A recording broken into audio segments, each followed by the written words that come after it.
Barry Deeks, The Bizarre and Enchanting Life, a book about my full and eventful life. Hang on in there, humanity, I got you.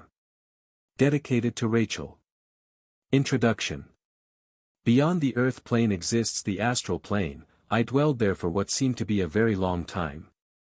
Although that time went by very quickly, I had no physical form.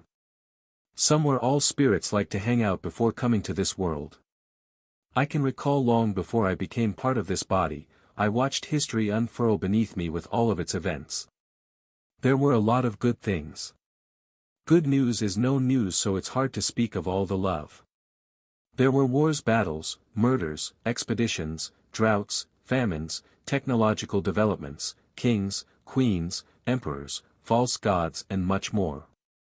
Back then I have no doubt I saw everything in a kind of woken state. One of my elite, meaning having no subconscious, told me that I must have been in a woken state at some point in time to have created the universe. People with a subconscious are asleep, even when they are so-called awake they are still in a limited state of consciousness, as am I. Even now I can see some forthcoming events vaguely, like COVID-19 and a building built for me and many of my closest friends. When I wake I won't be psychic, there is no word for my potential.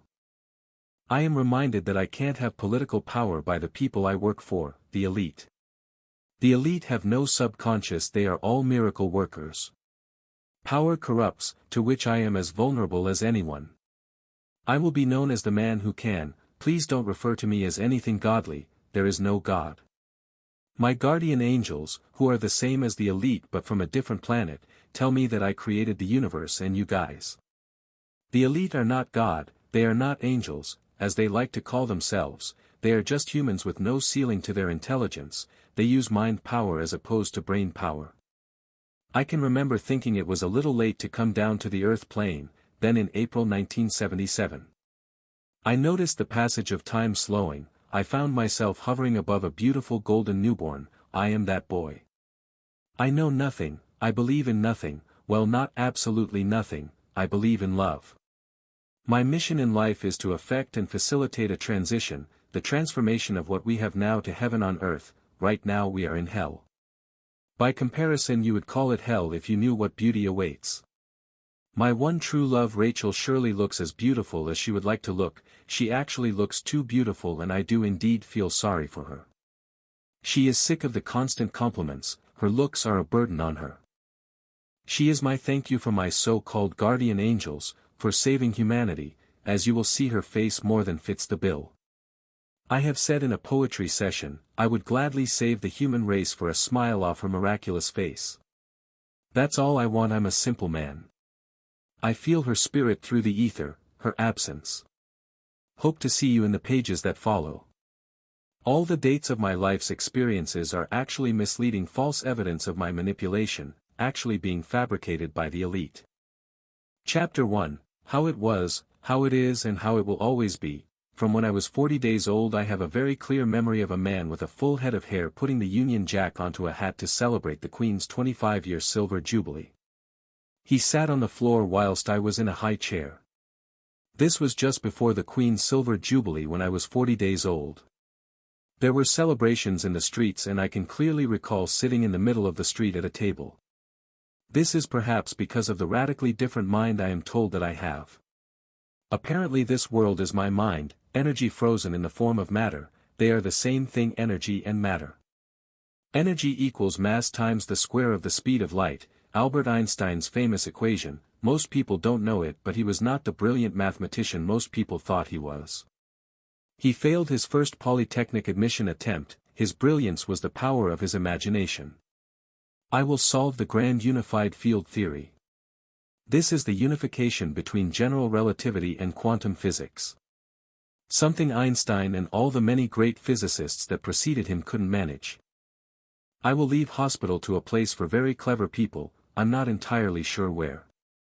I will take mankind towards a technological asymptote, a point where technology will advance no further, everything will be understood. Billions and billions are spent on something the general public don't seem to understand. We would not have the internet, the integrated circuit or lasers besides other things if it were not for quantum physics research. Scientists want to spend even more than previously spent on a new accelerator 91 kilometers round. So they can understand dark matter and dark energy. Something I am super excited about is the International Space Station. Some people say we need to look after this planet first before we think about space. The ISS, which cost $150 billion to build, is not just out of curiosity. They print 3D organs, something not yet ready for practice. There are many other experiments too. We would go the way of the dinosaurs without a space program. I am here now, your survival guarantee. It is simulated gravity because the ISS is constantly falling towards Earth, but it's going round and round so fast it never comes down at around 8 miles a second, 17,000 miles an hour. A bit like the Earth going round the Sun. Both subjects, general and quantum physics, are well-founded theories proven to a high degree, and they don't add up, and they should.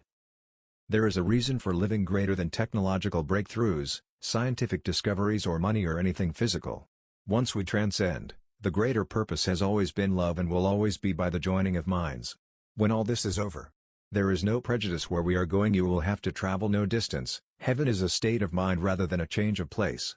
Unfortunately, there will always be the memories of hate. You will need it to experience love. That's why you have been asleep. Have compassion for evil people. If life treats like a bag of muck, you become a bag of muck. Neither can you help your genetic predispositions. I really did not have a birth. This body came about by Mother Nature as far as I can tell. In my sleep I cannot be sure about many things, or the edge of the universe, or even if there is one. When I wake there shall be no ceiling to my intelligence, and I will be a miracle worker. When I was young, my babysitter would come around and tell me that she thought I would be famous one day. Everybody in my life has been elite, some of whom are from other planets. Only a few have seen me in my woken state on other worlds. I am the spirit of this world. I am just a small part of the universal entity. I doubt that I emerged from a speck only measurable on the Planck scale. Do you think I am an alien? If anything, you are the aliens. Humanity does not originate from this world. I'm not saying you're not welcome. The people who terraformed this world and put you here originated from another planet. They put dinosaur fossils and many other types of fossils in the ground to fire your curiosity. They gave you conflicting religions to give people hope and societal friction, bearing in mind these guys don't make life in hell easy. On a plus side, we would still be in ancient times if it were not for conflict, or worse, the Stone Age. I do not have much faith in the parallel universe theory. It would imply that spirits could be in more than one place at the same time. Humanity is not in a state of impending doom and never was, because I do not fail. Some people see obstacles and they give up, they take their ball and go home. I come across obstacles and see opportunities. The world's problems are not your problems, they are for Claire and I. Just chill, will you? When the world's problems cameras are focused on me in the building built especially for me, in Central Park, New York, I will take off my top clothes and reveal my wounded and scarred body. Upon the healing of the world, my body will restore to its former glory. There will be thousands of phones in Central Park buzzing with calls from all over the world. I shall alight your minds with fascination and move you through such emotion the likes of which you've never felt before. I will be your rock for eternity. Don't get paranoid. If you think I can read your mind, don't let me wind you up, and don't be fooled by the picture I will have the papers portray. The newspapers will think what I let them think and know what I want them to know. When they are finished reporting on me, there shall be no illusion. I have complete control. In the game I play with the media, the cards that I play will be from a deck I have arranged in my favor. Do the newspapers leave or stay and learn a lesson from the master? They will bite the bullet, for they don't know any better. At the end of the illusion of time, when you wake up and start living, the only thing constant will be change. What I have to show you goes far beyond the science of today, or rather beyond science itself. Science can't explain miracles. On the last day you can all look as you want, of course you can all look as different as you like. Don't send me pictures of how you would like to look, I will already know. It can't happen till long before you're going to wake, otherwise you won't be able to recognize each other. When you wake you will know people as soon as you meet them, without introduction. On the last day I will go to prison in England to meet a man called Edward and give hope to all those incarcerated across the world. I have met the man before, he is my friend and I hope to be yours. I don't really want to be the man who can, but someone has to save mankind.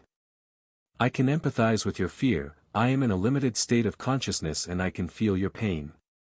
The real government of the world is elite, but when you wake there will be no more elite, no more hell. I know how different minds can be affected. That's because I've been in mental health and physical health hospitals for over 20 years as well as 14 colleges and 3 prisons. Chapter 2. My infancy. I can remember being in my grandfather's house. Whenever we went around he would say through the door at me and my sister, "Not today, thank you." He had ginger hair, he was an ex-army captain and a boss at Octel, a petrochemical company. He was a very headstrong and forthright man. His survival was not down to the luck of bullet dodging, he actually fell off his bike the day before going to war. How glad I am, were he to die I might not have taken this form if it were not for my father's ironic misfortune. I can remember seeing my sister crawl. This was in my grandfather's house and she is approximately 2.5 years younger than me. I can remember going to nursery and also at home watching Orville, Button Moon, The Moonmans and Sesame Street. The first summer holiday that I can remember was probably around 3 years of age, it seemed to last eternity. At the age of 5 I walked home from school one day. One of my elite said I might notice a change that night. I was lying in bed that night and the dark room lit up and then went dark again. I jumped out of bed, drew back my curtains and watched the night sky turn to day and day to night. The process sped up and then slowed down. I appeared to have traveled back in time by a couple of weeks, but I could not bring myself to believe that I had actually been through such an experience. Was it an illusion?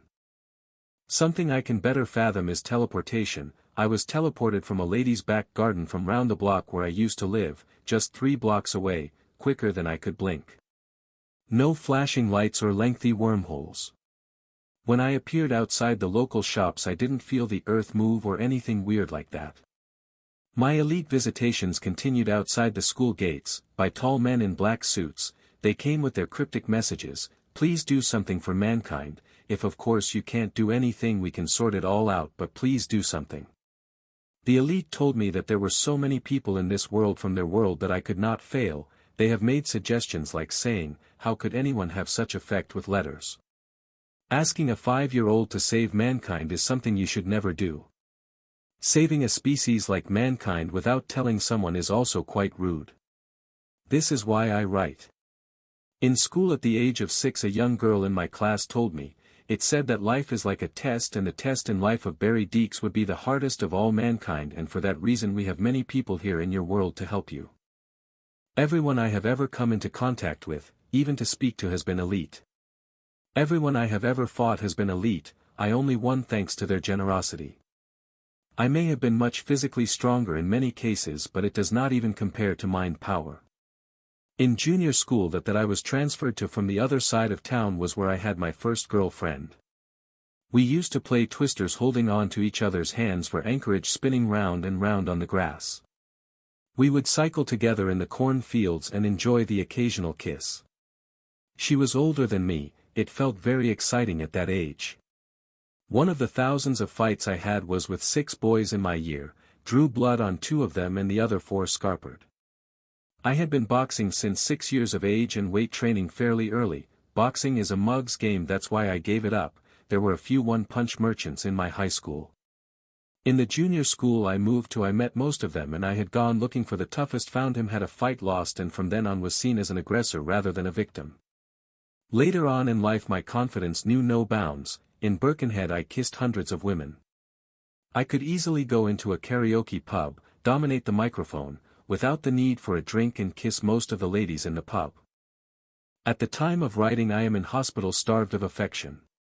When I moved junior schools the teachers put me in a special needs class which I feel held me back. I felt frustrated. I did a lot of simple maths but nothing really challenging. Perhaps this was my required rumination, as is part of my philosophy, that gave rise to my postulation and thus postulation. The essence of inspiration that gave rise to write books. I wrote The Controversiality of Religion, and then this one, the shorter version. Once this is written I will let my reputation precede me. I will then develop into a very capable being. I will become quite rich, not that I want money, but I will need to become rich because money is useful and I can use it to help mankind. Money will quite soon become obsolete. my social influence will become like some sort of thermal global seduction. Feed and shelter my people, lay down your arms and forget about world debt.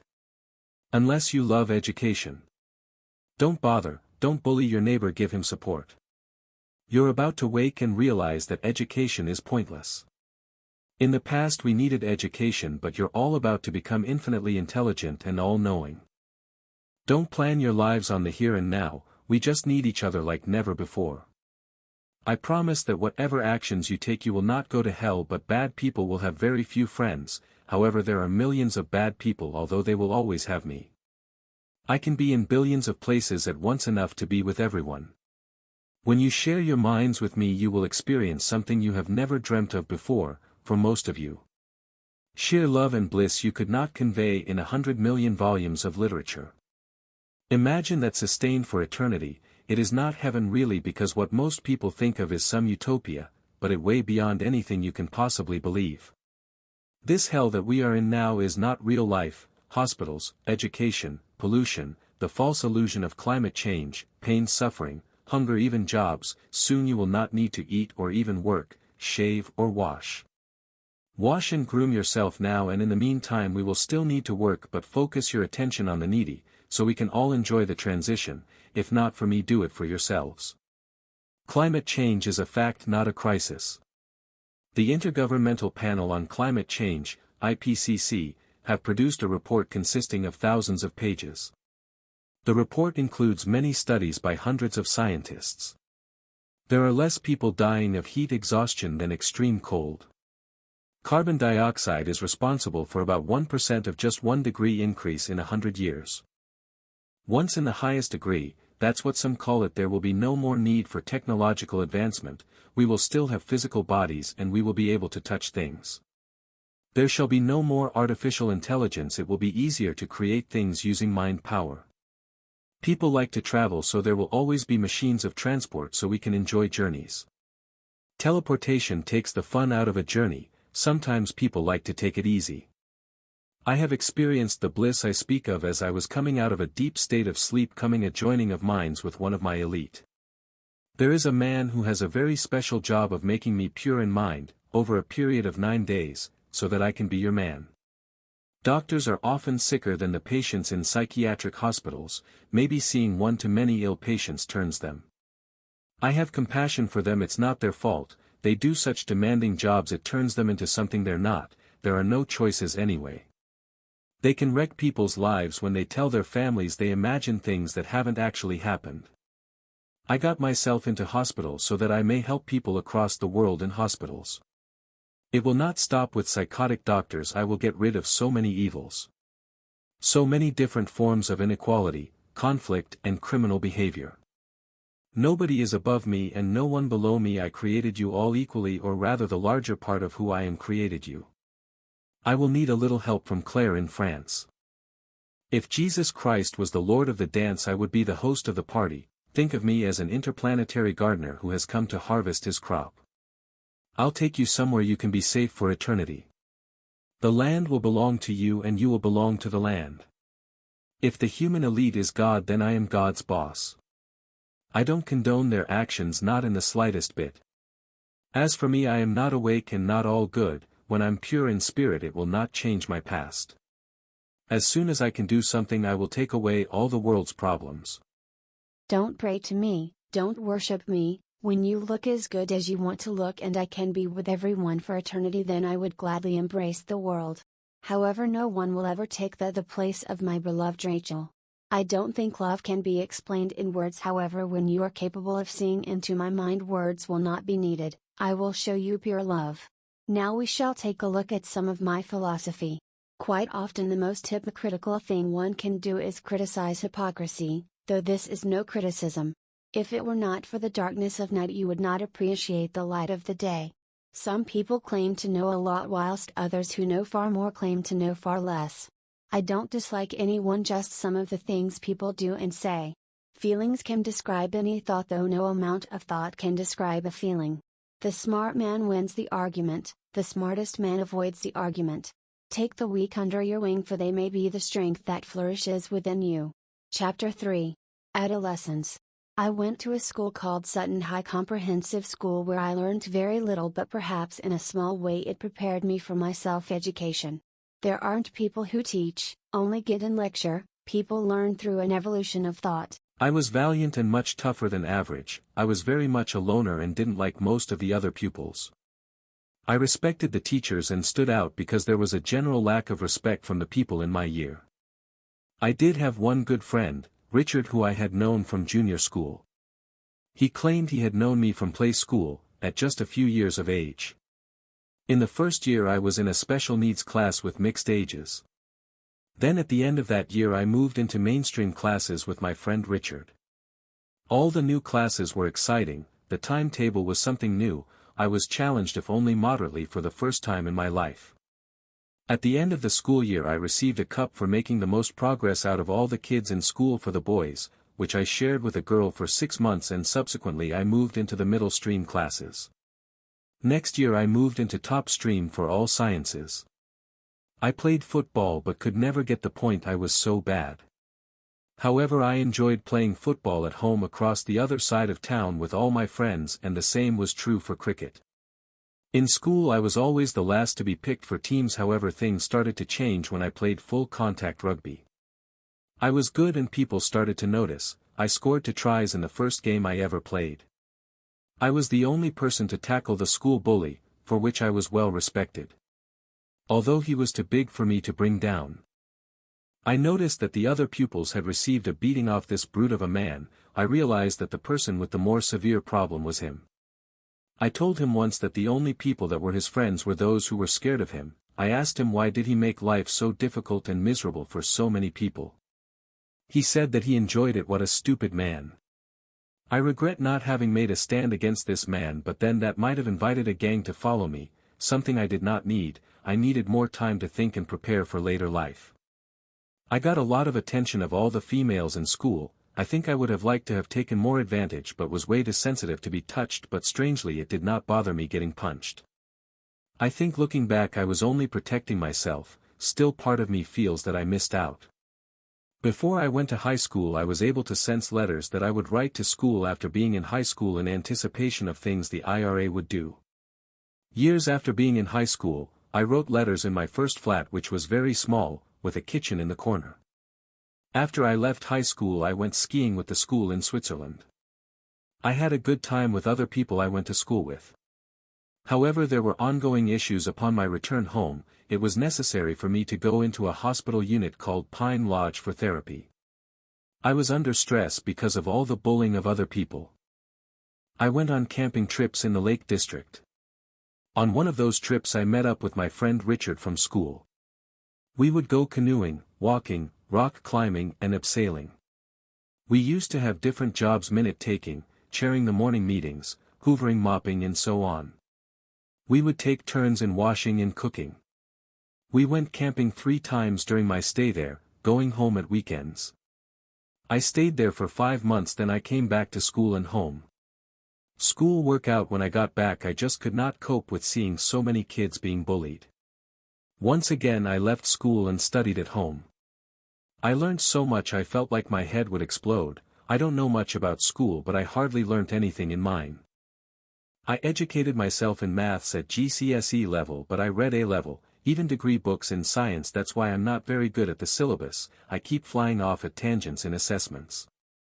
I felt like some sort of genius. I read a book on theoretical physics and only read some of it but left it before finishing the book. However, I made an educated guess about the conclusion. Years later I finished the book and discovered I was right. It was about superstring theory. I had surmised that the last 6 dimensions would be of matter. According to theory, there were 10 in total.